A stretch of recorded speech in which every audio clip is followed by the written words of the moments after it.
million from podcasts and reading than I have learned in college. But, I like, one, we all have a bias for the thing that we've already done.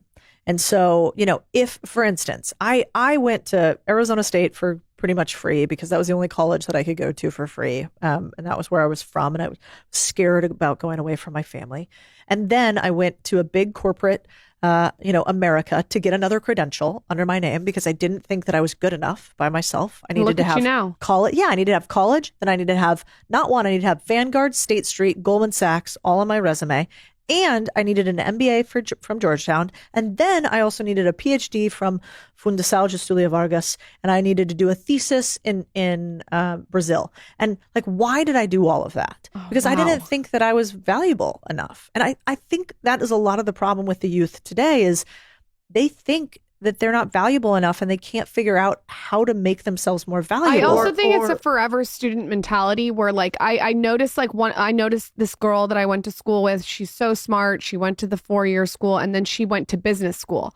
And meanwhile, while she's going to business school, a bunch of people went off and built their own businesses. And to me, that is business school, is building your own business and throwing yourself in the deep end. It's not just that. It's maybe a hard truth to face sometimes, to hear that it's actually not a requirement.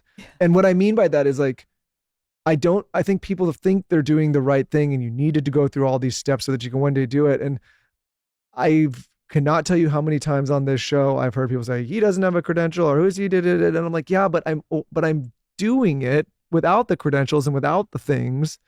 Oh, and that's my reality. And I'm not saying that to be, I think people if it's going to be valuable for you and you enjoy it and you can afford it and you have a path where it's needed, fine. But I think if you're just telling yourself it's required when it's actually not, that's a slippery slope. Or if you're telling yourself you have to take on the debt to do the thing you want and you don't, that's a slippery slope too. The best business school is being in business, and you do not need anybody's permission to make a ton of money.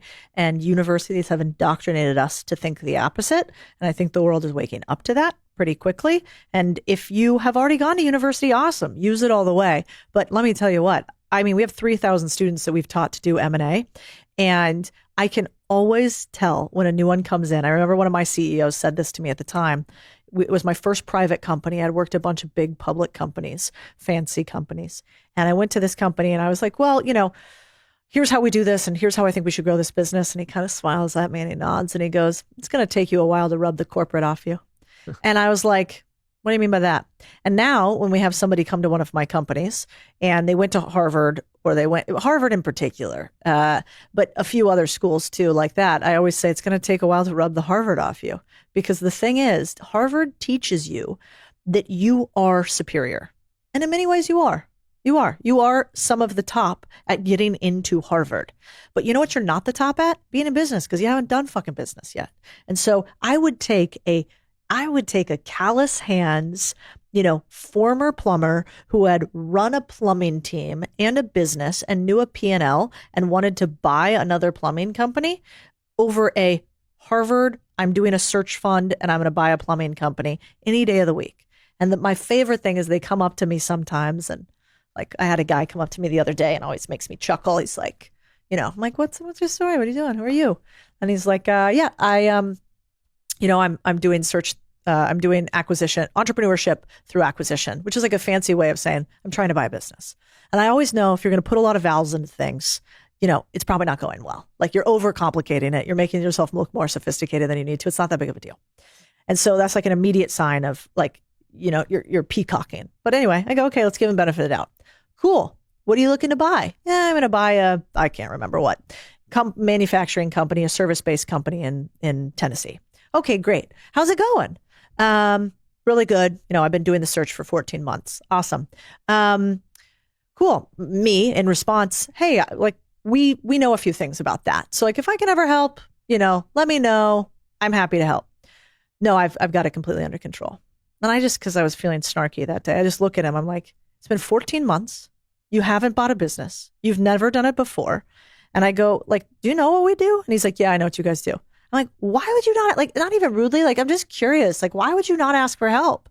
And I think it's because higher institutions in higher education are a lot like finance. They teach you that you you need to know, and that you look better when you know, as opposed to, I think what business teaches you is just give me the fucking right answer. What it I also don't care teaches if I you is look that right. you don't ever really know, and the only way to know is to try a bunch of stuff and break a bunch of stuff and look stupid a lot of the time. You And gotta you're get going to grit. lose money if you are not right. And so you have immediate feedback loop. And you Also, don't have that I don't think if you're in there's one university. right way. Like sometimes with the university, they make it seem like there's one right way. There's Yeah, lots that of it's- different ways to skin a cat. So true. Before you go, and you, by the way, you have to come back on because I have so many more questions on here. And just Anytime. in time, broke mentality versus wealthy mentality. Leave our audience with that, please. Broke mentality is somebody who thinks that it's everybody else's fault and you're not capable of doing it. A rich mentality is somebody who realizes you just haven't met the right who and you haven't asked the right question yet. And the second that you do that, you will probably surprise yourself and everybody else around you. And how do you get people to make that switch? You stop telling yourself why you can't do things and start asking yourself how you could. I mean, I always loved that Tony Robbinsism, I think, which is life happens not to you, but for you. And I think it's the same. In my team, I'll say it to them often, let's try this on for a second. I'll say, instead of telling me why we can't do something, tell me how we could do it. Like theoretically, no constraints. And I think that's really hard for us to do as humans because originally we just go, that can't work. No, we can't. It's scary. What if we can't achieve it? And what if instead you just allow yourself a how question instead of a why not question? It doesn't mean you have to do it, but at least you train your brain to start thinking, oh, that's crazier, that's crazier, that's crazier.